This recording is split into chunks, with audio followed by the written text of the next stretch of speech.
Mock test एक बार आपको करवाती हूँ, उसके बाद मैं बताऊंगी कि आप किस तरीके की मिस्टेक कर सकते हो जो हमारे कैंपस में बैठे स्टूडेंट्स ने करी, वो मिस्टेक आप भी कर सकते हो और आप इस पूरी मिस्टेक को सुधार सकते हो। और वो मुझे कमेंट सेक्शन में कमेंट करके बताना कि आपने क्या मिस्टेक करी। जो भी मिस्टेक आप करोगे ना, I will help you out with that mistake. हम अगली वीडियो में उस मिस्टेक को हाईलाइट करेंगे कमेंट वाले, और फिर हम उसका सोल्यूशन भी देंगे। तो अगर आप चाहते हो सच में सिलेक्शन करना, तो इस सीरीज को फॉलो करना। It is the one of the best series you gonna find on this YouTube. Hello students, तो कैसे हैं आप लोग? I hope you guys are doing well. So बच्चे, जैसा कि हमने बोला था आपको हर संडे क्या प्रोवाइड किया जाएगा, एक मॉक टेस्ट। उस मॉक टेस्ट का सिलेबस आपको पहले ही हमारे टेलीग्राम चैनल आनंद मनी 001 पे दे दिया जाएगा। आप पूरे हफ्ते उसको प्रिपेयर कीजिए और संडे को आपको क्या देना है, उसका टेस्ट। तो हमारे पास जो भी हमने संडे को टेस्ट दिया था उसका आज हम एनालिसिस करने वाले हैं। बट यहां पर आपके पास एक कैच है। मैंने बोला था आपको कि हम यहां पर सिर्फ एनालिसिस नहीं करेंगे, जितनी भी हमारी गलतियां होती हैं, हमसे एरर होती हैं, उस गलतियों को हम सॉल्व करेंगे साथ के साथ, और फर्दर हम कोशिश करेंगे कि अब ये गलतियां हम ना करें अपने अगले आने वाले टेस्ट में। इसका मतलब मैं किसकी बात कर रही हूँ? बिल्कुल बच्चों, डिजिटल मिस्टेक नोटबुक की बात कर रही हूँ। अगर आप अपनी कुछ गलतियां कंट्रोल कर लो तो आप अपने नीट केमिस्ट्री सेक्शन में कम से कम 15 से 16 मार्क्स बचा सकते हो। इतने मार्क्स बहुत होते हैं आपकी रैंक को 1000 से 10,000 में लाने के लिए। Is that clear? चलिए, तो without wasting further time let's get started with the first test. तो हमने जो आपको संडे को टेस्ट प्रोवाइड किया, that was your minor test. आपका सिलेबस क्या था? Significant figures and law of chemical combination. तो आपके पास यहां से क्वेश्चन आए थे। देखिए, अब आपको ये टेस्ट परफॉर्म करना था। माइनर टेस्ट था, सिर्फ आपके पास 15 क्वेश्चन ही प्रेजेंट थे। 15 क्वेश्चन प्रेजेंट है आपके पास। कहां से? केमिस्ट्री सेक्शन में 15 ही आपके पास कहाँ प्रेजेंट थे? पहला टेस्ट था तो हमने बहुत छोटा रखा था। 15 क्वेश्चन फिजिक्स के थे और 15 क्वेश्चन ही कहाँ थे बच्चे आपके पास? वहां पर बायोलॉजी के थे। Is that clear? तो हमने सिर्फ और सिर्फ किसकी बात करी थी भाई? केमिस्ट्री सेक्शन की बात करी थी। 15 क्वेश्चन आपको ये वाले प्रोवाइड किए गए थे। चल, तो हमने क्या किया था, सेम टेस्ट अपने ऑफलाइन स्टूडेंट्स को दिया था। ऑफलाइन स्टूडेंट्स को देने के बाद हमने उनका रिजल्ट निकाला। रिजल्ट निकालने के बाद जो जो उनसे मिस्टेक हुई वो हमने उनको मिस्टेक नोटबुक में लिखने के लिए कहा। तो देखो, ये यहाँ पर हमारे पास कुछ स्क्रीनशॉट्स हैं कि हमारे स्टूडेंट्स ने वो मिस्टेक नोटबुक किस तरीके से प्रिपेयर करी। तो उन्होंने क्या किया, टेस्ट 1, उनके बेशक से 2 टेस्ट हो चुके हैं अभी तक, तो टेस्ट 1 में जो क्वेश्चन गलत थे उन्होंने यहां पर लिखे। फिर आपने टेस्ट 2 जो परफॉर्म किया उसके क्वेश्चन उन्होंने यहां पर लिखे। मैंने थोड़ा सा क्या करा, इसको यहां पर दिखाने की कोशिश करें। सेम, अगर आपके पास टेस्ट 1 था तो जो जो मिस्टेक हुई यहां पर लिखे विद प्रॉपर एक्सप्लेनेशन। देख पा रहे हो, यहां पर उन्होंने प्रॉपर एक्सप्लेनेशन के साथ लिखा है, ठीक है। और फिर यहां पर उन्होंने टेस्ट 2 से स्टार्ट किया। जो जो क्वेश्चन गलत थे उन्होंने सारे क्वेश्चन लाइन वाइज एक ही जगह क्या कर रखे हैं, लिख रखे। तो अब जब नेक्स्ट टेस्ट होगा तो ये आपको पढ़ना बहुत आसान हो जाएगा। देखो, अब इस बच्चे ने पूरी मिस्टेक नोटबुक को किस तरीके से बनाया था भाई? 4 पार्ट में क्लासिफाई करके बनाया था। क्या थे वो 4 पार्ट? ये थे वो 4 पार्ट। पहला क्या देखा था उसने? Silly mistake. सिली मिस्टेक, आपने आंसर सही निकाला, सब कुछ सही किया, आप फिर भी ओएमआर गलत भर के आ गए और आपने क्या किया, गलत ऑप्शन टिक कर दिया जल्दीबाजी में, सिली मिस्टेक हो गई। दूसरा, आप कंसेप्ट पढ़ के ही नहीं गए थे, आपने कंसेप्ट छोड़ दिया था, आपको वो कंसेप्ट ही नहीं आता था, तो उसको किस में डाल दिया भाई? कंसेप्चुअल मिस्टेक में। नेक्स्ट आ जाओ, फैक्चुअल मिस्टेक। आप कोई फैक्ट याद करके गए थे कि मान लो सिग्निफिकेंट फिगर्स था और लॉ ऑफ केमिकल कॉम्बिनेशन था, तो उसमें हमें याद रखना था कि अगर हमारा कार्बन है तो वो कितने ग्राम का होगा? 12 ग्राम का। ये फैक्चुअल है आपके पास, तो आप भूल गए तो फैक्चुअल मिस्टेक में डाल दिया। दूसरा, आपके पास इनकरेक्ट स्टेटमेंट बतानी थी, आपने क्या करा?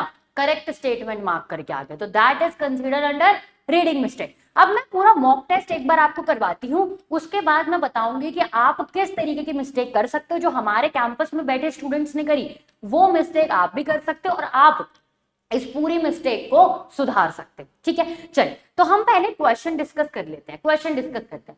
The number of significant figures in this, आपको नंबर ऑफ सिग्निफिकेंट फिगर्स बताने थे। तो आपको पता है कि जो भी आपके पास नॉन जीरो डिजिट्स होती हैं, that all are significant. Zero कब कब सिग्निफिकेंट होता है बच्चे? जब वो 2 सिग्निफिकेंट फिगर्स के बीच में फंस जाए या फिर डेसिमल के बाद प्रेजेंट है, मतलब हमारे नॉन जीरो के राइट हैंड साइड होना चाहिए और उसमें एक डेसिमल प्रेजेंट होना चाहिए, ठीक है। तो तब तब आपका जीरो क्या होता है, सिग्निफिकेंट। तो ये रहा आपके पास क्या प्रेजेंट है, that is your non zero, तो this will consider under significant. यहां पर क्या आ जाएगा आपके पास, दीज टू डेसिमल के बाद है, तो ये भी क्या हो जाएंगे, सिग्निफिकेंट इन नेचर। बट ये कैसे प्रेजेंट है, नॉन जीरो के पहले प्रेजेंट है, तो these are not consider under significant figure. तो आपका करेक्ट ऑप्शन कौन सा हो जाएगा भाई, 3 सिग्निफिकेंट फिगर्स है, कौन कौन सी, एक तो 5 हो गया नॉन जीरो, एक ये पीछे वाली 3। Is that clear? चलिए आगे बढ़ते हैं। The correctly reported answer of the addition of the this and this will be the significant figure. आपको देखना है कि आपके पास significant figures कितनी आएंगे, तो फटाफट से देखते हैं भाई। 29.4406, उसके बाद 3.2 और उसके बाद 2.25। क्लियर है इतनी बात? चलिए देखते हैं। अब देखना है आपको कैसे करोगे, कैसे करोगे भाई, आप प्लस करो, क्या हो जाएगा, यहाँ पर तो 6 आ जाएगा, 0 5 और 4 कितना हो जाएगा 9, यहाँ पर 4 4 8 प्लस आपके पास कितना हो जाएगा 9 10 11 12 13 14 और यहाँ पर आ जाएगा 34। अब आपको देखना है प्लस का है, प्लस किया हमने, तो minimum number of significant figures after decimal place, तो कैसे हो जाएगा आपके पास, कितने प्रेजेंट है भाई, 1 प्रेजेंट है, तो आपको इसको क्या करना पड़ेगा, राउंड ऑफ करना पड़ेगा। राउंड ऑफ करके आप क्या ले आओगे, मिनिमम डेसिमल प्लेस 1 तक ले आओगे, तो 1 तक ले आए, उसके बाद आपने क्या किया, नंबर ऑफ सिग्निफिकेंट फिगर्स लगा दिए। तो कितने नंबर ऑफ सिग्निफिकेंट फिगर्स हैं बच्चे, इसमें तीनों ही नॉन जीरो हैं, तो आपके पास कितने निकल के आई, 3 सिग्निफिकेंट फिगर निकल के। तो आपका करेक्ट ऑप्शन कौन सा है भाई, first part is your correct option, ठीक है। आगे बढ़ते हैं। The correctly reported answer of the addition of the following. अब देखो आप यहाँ पर बिना देखे बिना सॉल्व किए बता सकते हो, आपको क्या करना है, मिनिमम डेसिमल प्लेस तक लेके आना है ना। तो मिनिमम डेसिमल प्लेस कितना है यहाँ पर, 3 और यहाँ पर कितना है 0। तो आंख बंद करके आप 0 तक लेके आओगे, मिनिमम तक लेके आओगे, तो कौन सा आंसर करेक्ट हो जाएगा आपके पास, सेकंड वाला। कौन सा करेक्ट हो जाएगा, सेकंड वाला। आगे बढ़ते हैं। ऑन डिवाइडिंग 0.25 और ये वाला number, the actual answer is this, actual answer ये है। द करेक्टली रिपोर्टेड, अब देखो एडिशन और मल्टीप्लीकेशन में हम क्या कर रहे थे, हम वहां पर मिनिमम डेसिमल प्लेसेस की बात कर रहे थे, लेकिन यहां पर क्या करते हैं हम, यहां पर हम बात करते हैं minimum number of significant figures. तो ध्यान से देखेंगे, इसमें कितनी सिग्निफिकेंट फिगर्स है, 2, और इसमें कितनी है, 1 2 3 4 5 6 सिग्निफिकेंट फिगर्स है। तो हमारे आंसर में कितनी होनी चाहिए, 2 होनी चाहिए। तो ध्यान से देखना, यहां पर आपको 2 सिग्निफिकेंट फिगर तक राउंड ऑफ करना है, तो ये हट जाएगा, ये हट जाएगा, ये हट जाएगा, ये दोनों सिग्निफिकेंट फिगर रहेगी। तो आपका करेक्ट ऑप्शन कौन सा हो जाएगा, first part is your correct option. Is that clear to all? जल्दी से मुझे बता दीजिए, इज दैट क्लियर? चलिए बहुत ही बढ़िया बच्चे लोग, बहुत बच्चों ने सही आंसर किया है। आगे बढ़ते हैं। The number of significant figures in pi, pi कैसा है आपके पास, constant term. And you know guys कि अगर आपके पास कोई कांस्टेंट टर्म निकल के आती है तो उसमें कितने नंबर ऑफ सिग्निफिकेंट फिगर्स होते हैं भाई, infinite number of significant figures होते हैं। आगे बढ़ते हैं नेक्स्ट क्वेश्चन की तरफ।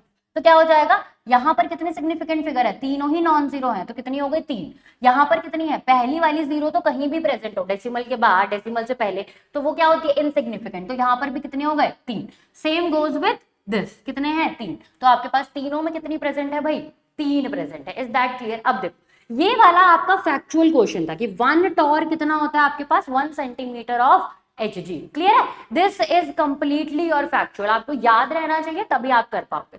आगे बढ़ते हैं। फर्मी, फर्मी किसको कहते हैं, ये भी बिल्कुल फैक्चुअल में जाएगा आपके पास, कहां पर है, 10⁻15। फेम्टो भी बोलते हैं आपसे, वो भी ध्यान रखना, फेम्टो भी किसका नाम है, फर्मी का ही नाम है। Is that clear students? चलिए आगे बढ़ते हैं। बहुत आसान क्वेश्चंस थे, 2 ही आपके पास टॉपिक थे, इसीलिए इसको माइनर कहते हैं।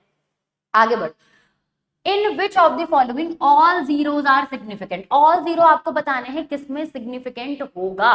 तो फटाफट से देखो, पहला वाला क्या है, सारे 0 कहां प्रेजेंट है बच्चे, आपसे पहले प्रेजेंट है, सिर्फ एक ही आपके पास सिग्निफिकेंट है, बाकी सारे अनसिग्निफिकेंट। इसमें ये सिग्निफिकेंट बट ये दोनों रह गए, इसमें ये सिग्निफिकेंट, ये सारे ही क्या है आपके पास, सिग्निफिकेंट। अगर आपके पास डेसिमल के बाद आ जाए कोई, तो this is significant, this is significant. 2 significant figure के बीच में कितने भी 0 आ जाए, सारे सिग्निफिकेंट होंगे। अब यहां बात करते हैं, तो ये दोनों तो सिग्निफिकेंट है, बट ये दोनों कैसे हो जाएंगे, अनसिग्निफिकेंट। तो आपका correct option will be third. Is that clear? चलिए which of the following is correct, correct बताना है। 1 लीटर किसके इक्वल होता है भाई, साफ साफ आपको पता होना चाहिए, बट डेसीमीटर क्यूब के इक्वल होता है। ठीक है, आगे बढ़ते हैं। Hydrogen and oxygen combines to form H2O2 and H2O containing 5.39% and 11.2% hydrogen. क्या बोला उसने, उसने बोला आपके पास दो एलिमेंट प्रेजेंट थे, कौन कौन से, हाइड्रोजन प्रेजेंट था और ऑक्सीजन प्रेजेंट था, यही तो बोला है। अब इन दोनों से मिलके क्या हुआ, आपके पास एक H2O बना, और इन दोनों से मिलके ही क्या बना, आपके पास H2O2 बना। क्लियर है, तो ये कौन से लॉ के अंडर आएगा। अगर मैं लॉ ऑफ कंजर्वेशन ऑफ मास के बारे में बात करती तो वो आपको क्या लिख के देता भाई, डेटा लिख के देता आपका, neither mass can created nor mass can destroy. तो डेटा तो है नहीं यहाँ पर कुछ भी, तो आप आगे बढ़ जाओगे, क्या हो जाएगा, कांस्टेंट प्रोपोर्शन। कांस्टेंट प्रोपोर्शन पे क्या होता है बच्चे, इतनी बात याद रखना, 2 एलिमेंट्स यूज होते हैं, और ये कितने मॉलिक्यूल्स की बात करता है, सिर्फ 1 मॉलिक्यूल की बात करता है। ठीक है, अगर मैं बात करूं किसकी, रेसिप्रोकल प्रोपोर्शन, रेसिप्रोकल प्रोपोर्शन में क्या हो जाता है, 3 एलिमेंट्स हो जाते हैं। यहां तो आपके पास यहीं पे बाइफर्केशन हो जाता है, कितना है, 3 एलिमेंट्स। और अगर मैं बात करूं लॉ की मल्टीपल प्रोपोर्शन, तो यहां पर क्या होता है, 2 एलिमेंट प्रेजेंट होते हैं और मोर देन 1 मॉलिक्यूल की बात करता है। क्या करता है बच्चे लोग, आपसे मोर देन 1 मॉलिक्यूल की बात करता है, मोर देन 1 मॉलिक्यूल। तो यही हो रहा है बच्चे, यहां पर ध्यान से देखा जाए तो 2 एलिमेंट्स यूज हो रहे हैं, 2 एलिमेंट यूज हो रहे हैं, और मोर देन 1 मॉलिक्यूल की बात कर रहा है। तो यहां पर कौन सा आंसर करेक्ट हो जाएगा, 4th part is your correct option. आपको सारी स्टेटमेंट याद रखने की जरूरत नहीं है, आपको बस क्वेश्चन में क्या क्या दे रखा, अगर आप ये डेटा सॉल्व करने लग जाते तो आपका बहुत टाइम लग जाता। क्लियर है, if law of conservation of mass was hold true, अगर आपके पास law of conservation of mass सही है तो क्या करोगे, then 20.8 gram of BaCl2 on reaction with 9.8 gram of H2SO4 will produce 7.3 gram of HCl and BaSO4 equals to, आपको क्या बताना है भाई, BaSO4 बताना है। आपको क्या क्या दे रखा है, ध्यान से देखना। आपको बोला है कि BaCl2 प्रेजेंट था, उसने कंबाइन कर लिया, किसके साथ कंबाइन किया भाई, H2SO4 के साथ कंबाइन किया, और क्या दिया है हमें दिया है, जल्दी से बताइए, HCl दिया है और BaSO4 दिया है। अब law of conservation of mass true है, मतलब जितना भी सम ऑफ इसका होगा मासेस का, उतना ही सम ऑफ कितना आना चाहिए, इसके मासेस का। तो लेट्स से BaCl2 क्या हो जाएगा, आपके पास 20.8 दे रखा है, H2SO4 कितना हो जाएगा, 9.8 दे रखा है, HCl कितना दे रखा है आपको, 7.3, और इसको क्या करोगे, x लेट कर दोगे। तो आप नॉर्मल इक्वेशन बना सकते हो कि 20.8 plus 9.8 should be equals to 7.3 plus x। अब आपको क्या करना था, बस x की वैल्यू निकाल लेनी थी, x की वैल्यू निकाल लेनी थी, नथिंग एल्स। तो क्या करोगे भाई, 8 16 कितना था भाई, मिट गया, 9.8 16 1 10 हो गया, तो 30.6 माइनस कर दोगे 7.3 से, तो आपकी x की वैल्यू आ जाएगी, x की वैल्यू आ जाएगी। x की वैल्यू कितनी आ रही है भाई, 23.3 grams is your correct option. तो कहां पर करेक्ट ऑप्शन है भाई, ऐसा इतना आसान क्वेश्चन था, second part is the correct option. मैंने आपको समझाया इसलिए बहुत बड़ा लगा, वरना ये with in the second solve होने वाला क्वेश्चन था। ठीक है, चल आगे बढ़ते हैं। लास्ट क्वेश्चन हमारे पास क्या बोल रहा है, 1.5 gram of hydrocarbon on combustion in excess of oxygen produces इतना एंड इतना। क्या हो रहा है आपके पास, यहां पर क्या प्रेजेंट है, एक हाइड्रोकार्बन प्रेजेंट है। क्या प्रेजेंट है, हाइड्रोकार्बन प्रेजेंट है। उस हाइड्रोकार्बन को क्या किया आपने, एक्सेस ऑफ O2 के साथ कर दिया, एक्सेस ऑफ O2 के साथ कर दिया। उसने क्या प्रोड्यूस करके दिया, CO2 और H2, CO2 और H2O। तो कौन सा लॉ काम करेगा, जितना हाइड्रोकार्बन यहाँ पर प्रेजेंट था उतना ही क्या यूज होगा, O2, और इतना ही क्या प्रोड्यूस होगा हमारे पास, CO2 एंड H2। तो sum of masses of hydrocarbon and O2 should equals to sum of masses of CO2 and H2O। तो कौन सा लॉ लगेगा भाई, आपका लॉ लगेगा law of conservation of mass. The law of multiple proportion, multiple proportion में क्या था भाई, 2 एलिमेंट्स थे और मोर देन 1 मॉलिक्यूल था, मोर देन 1 मॉलिक्यूल प्रेजेंट था, है ना, मोर देन 1 मॉलिक्यूल प्रेजेंट था। Is that clear. ठीक है, चलो देखते हैं। कार्बन मोनोऑक्साइड कैसे प्रेजेंट है, CO, कार्बन डाइऑक्साइड CO2, तो बिल्कुल सही बात है, दो element more than one molecule, this only satisfy your law of multiple proportion. बाकी सारे स्टेटमेंट भी एक बार देख लेते हैं फटाफट से, कैसे हो जाएगा बाकी सारे स्टेटमेंट। पोटेशियम ब्रोमाइड कैसे होगा, KBr एंड पोटेशियम क्लोराइड। आपके पास कितने एलिमेंट यूज हो गए, 1 2 3, आपने क्या बोला था, दो element more than one molecule. अब यहां पर बात करते हैं, क्या हो जाएगा आपके पास वाटर और आपके पास हेवी वाटर D2O। फिर से आपके पास क्या है, इसको एक एलिमेंट और ये 3 एलिमेंट, इनको अलग अलग ट्रीट करेंगे। Also isotopes are the limitation of law, isotopes आपकी लिमिटेशंस होती हैं किसकी, लॉ की। कैल्शियम हाइड्रोक्साइड, बेरियम हाइड्रोक्साइड, फिर से 3 एलिमेंट यूज हो गए। अगर हाइड्रोक्साइड को एक एलिमेंट भी मान लूं तब भी आपके पास बेरियम कैल्शियम क्या हो गया बच्चे, अलग अलग हो गया। आपके पास यहीं पे बस ऐसा है जहां पर दोनों एलिमेंट आपके सेम है, डिफरेंट मॉलिक्यूल बन रहे हैं बस। विच of the following satisfy the law of multiple proportion, फिर से वही देखना, दो एलिमेंट और मोर देन वन मॉलिक्यूल, तो आपके पास ये फर्स्ट ऑप्शन ही है, दो element more than one molecule. ये भी गलत हो गया, ये भी गलत हो गया और ये भी आपका गलत हो गया। Is that clear. बेशक से आपको मल्टीपल वाले ऐसे आ सकते हैं क्वेश्चन, एक बार स्टेटमेंट में लिखाया और एक बार नॉर्मल आपने क्या किया, नॉर्मल आपको केमिकल फॉर्मूला लिख के आया, ठीक है। तो चल हमने पूरा अब टेस्ट एनालिसिस कर लिया, अब देखते हैं कि हम मिस्टेक कहाँ कहाँ कर सकते थे, हम किस किस को मिस्टेक में डाल सकते थे। आपने किया भी होगा और वो मुझे कमेंट सेक्शन में कमेंट करके बताना कि आपने क्या मिस्टेक करी। जो भी मिस्टेक आप करोगे ना, I will help you out with that mistake. हम अगली वीडियो में उस मिस्टेक को हाईलाइट करेंगे कमेंट वाले और फिर हम उसका सोल्यूशन भी देंगे। तो अगर आप चाहते हो सच में सिलेक्शन करना तो इस सीरीज को फॉलो करना, it is the one of the best series you gonna find on this YouTube. Clear है भाई, चल आगे बढ़ता है। The number of significant figure, आप क्या कर सकते थे, यहां पर आप इस कंसेप्ट भूल सकते थे। आप क्या सोचते, जीरोस क्या है, सारी नॉन सिग्निफिकेंट, तो क्या करते आप, जैसे आपसे गलत हो जाता तो फिर क्या करते, क्वेश्चन नंबर 16 को कहां डाल देते, कंसेप्चुअल में डाल देते। Is that clear. चलिए आगे बढ़ते हैं। अगर क्वेश्चन नंबर 16 होता, मान लो मेरे से क्या होता, एक जीरो छूट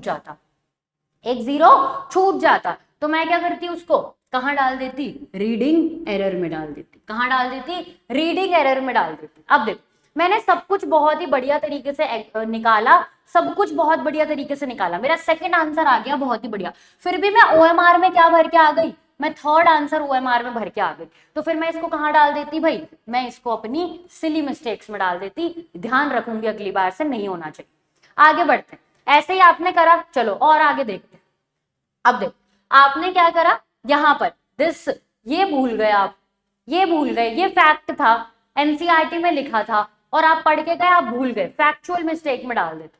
तो जैसे कि क्वेश्चन नंबर 22 और 23 कहां पर आ जाता, फैक्चुअल में आ जाता, क्योंकि दोनों ही कैसे हैं आपके पास, एनसीईआरटी बेस्ड क्वेश्चन। आगे बढ़ते हैं, सेम 25 भी कहां जाता आपका, फैक्चुअल में आ जाता। उसी तरीके से यहां पर आप कंसेप्ट ही भूल जाते, आप पूरा सॉल्व करने लग जाते, आपको कंसेप्ट ही याद नहीं होता। तो फिर आप क्या कर सकते हो, 26 को आप किस में डाल देते, यहां पर डाल देते। तो इस तरीके से आपको मिस्टेक नोटबुक बहुत ही डिटेल में क्या करनी है, प्रिपेयर करनी। आई होप बच्चे आपको ये पूरा सेशन बहुत हेल्पफुल लगा हो। हमने सब कुछ करा, सब कुछ डिस्कस भी करा, उसके बाद मैंने आपको ये भी बताया कि आप मिस्टेक कैसे संभाल सकते हो।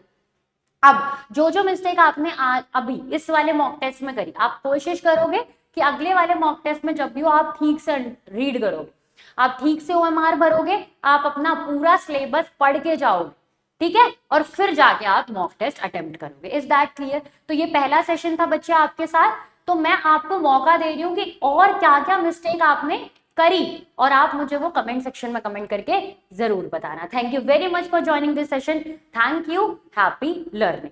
जो भी आपको वीडियो चाहिए और रिलेटेड टू केमिस्ट्री, वो भी आप मुझे फटाफट से कमेंट सेक्शन में कमेंट करके बता सकते हैं। तब तक के लिए bye bye, I will see you in the next video.